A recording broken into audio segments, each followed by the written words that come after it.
Welcome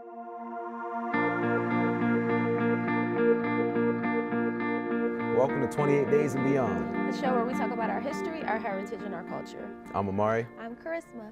Hello. What up? What's up? Everything's cool. What's up with you? All right, so let me ask you a question. When I say Atlanta, what comes to mind? Peaches. Really? Because I heard the Georgia peach ain't even in Georgia. It's in South That could Carolina. very well be true. But that don't matter. What else you think No, about Black culture. Word? Yeah. Really? Well, I've been hearing a lot of that over the last few years, just about kind of Atlanta being this like mecca, if you will, of Black folks succeeding and flourishing. There are also some folks who are having a hard time. Yes, this is very true. But, you know, a lot of, well, I'll say this, from what I understand, the price of living is a lot less in certain parts of Atlanta, depending on where you are. And, you know, they're building up the film and television industry there. They're building film studios, and there's just a lot more, I don't know if more is the proper word, but there are a lot of opportunities for Black people in Atlanta. Have you spent a lot of time there? I've not spent a lot of time, Really? but I was there a few months back for a friend's wedding. I didn't get to see as much of Atlanta as I would have liked, but I did see a lot of us there. Yeah, definitely. So. I must say I was also in Atlanta in November. I didn't see as many of us as I once did. No. But that's a conversation we'll save for today's guest. Okay. But when you talk about Black culture, what aspects? Come on, let's name some names. What are some aspects of Black culture that we associate with Atlanta? The music industry. All right.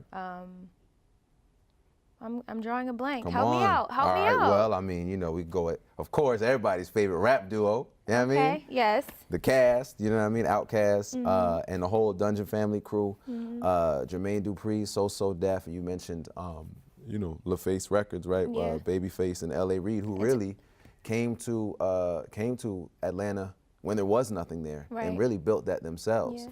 Tyler Perry has a film studio. Tyler Perry, down we there get into now. film and stuff like that, certainly. And then from an educational perspective, right, you've got, you know, the AUC, Morehouse, Spelman, Clark Atlanta, and rest in peace, Morris Brown.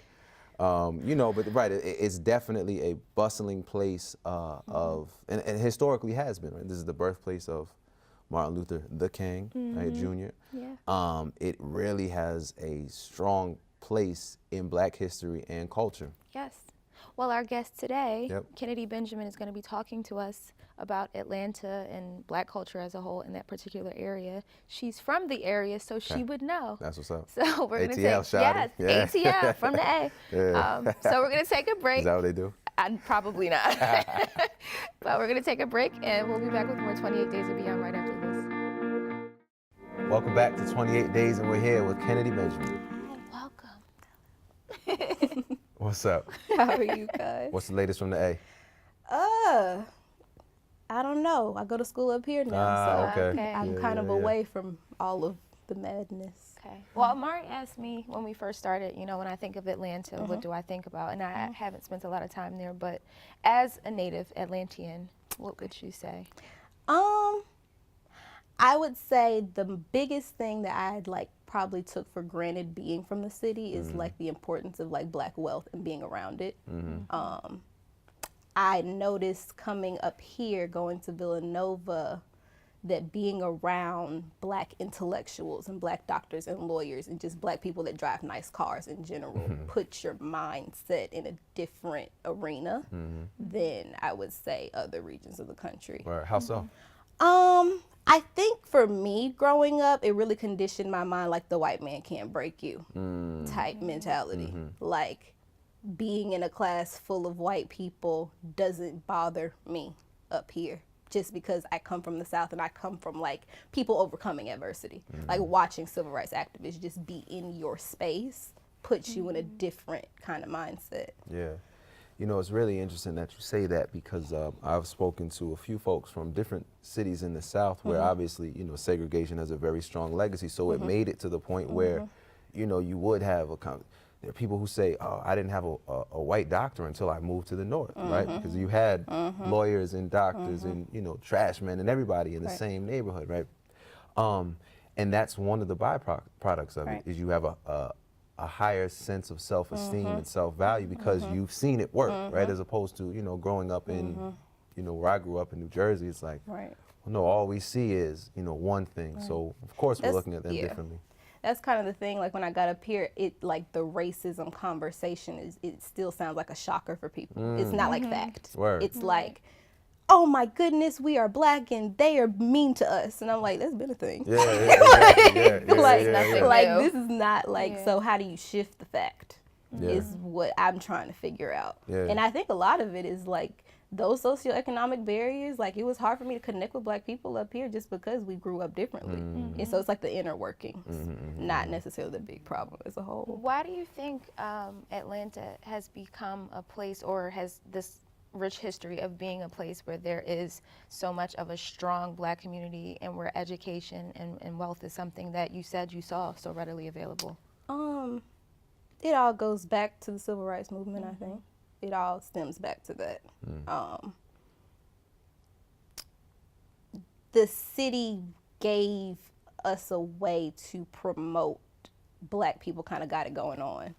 We can create a movement. Even if it's not the perfect movement, it can be like a backing.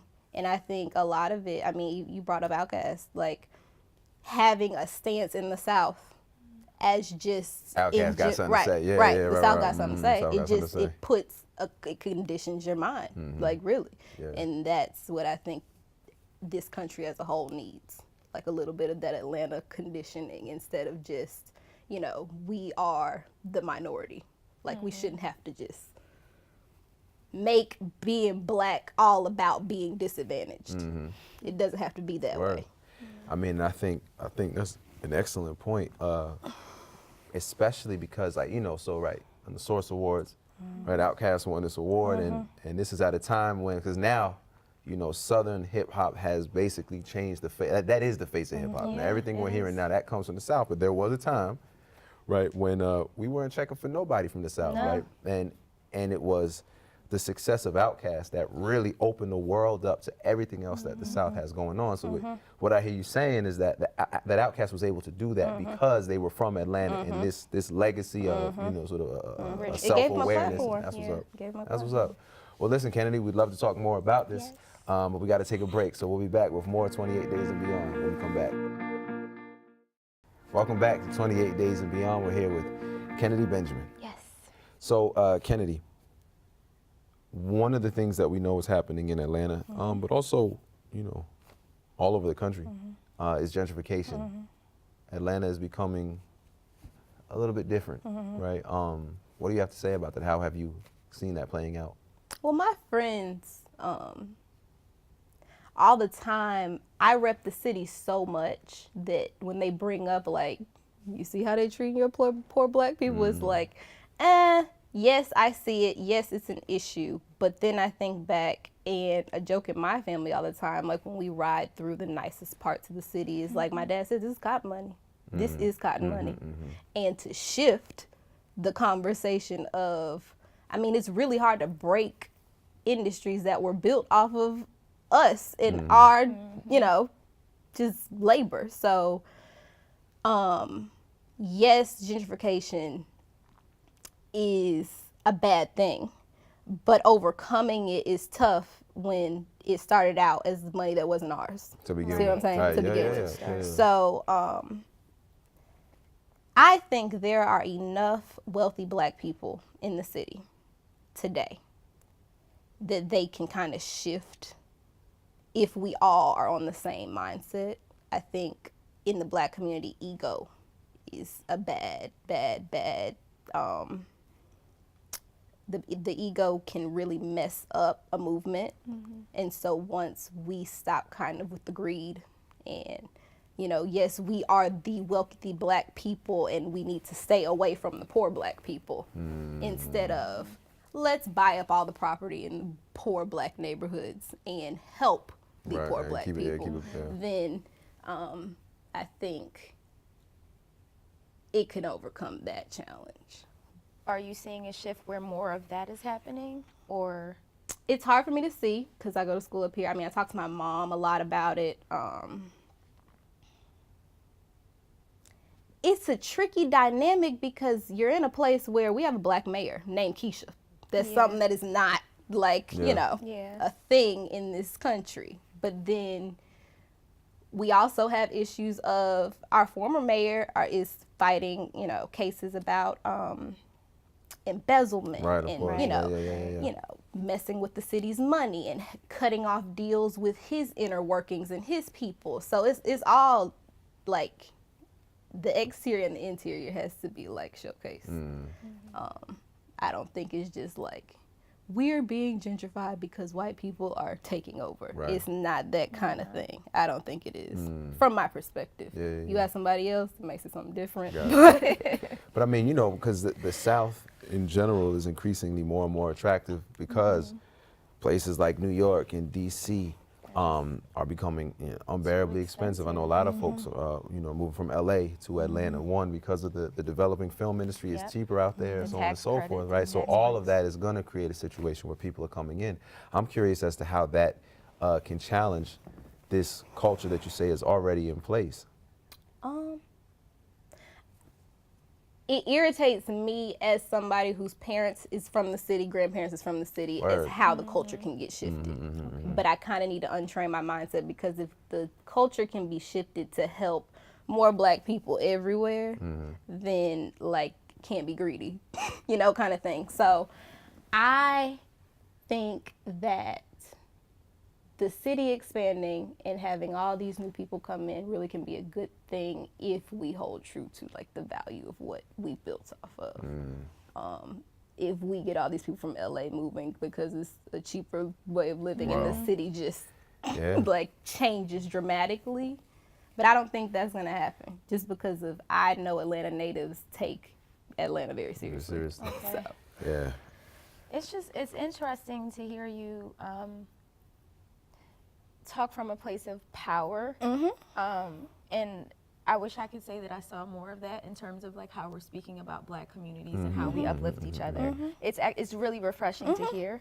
And I'm hoping that, you know, even with all the shifts and all the folks that are coming to Atlanta, that strength and the history remains true. it's I really important to condition your mind to think like you're not an other.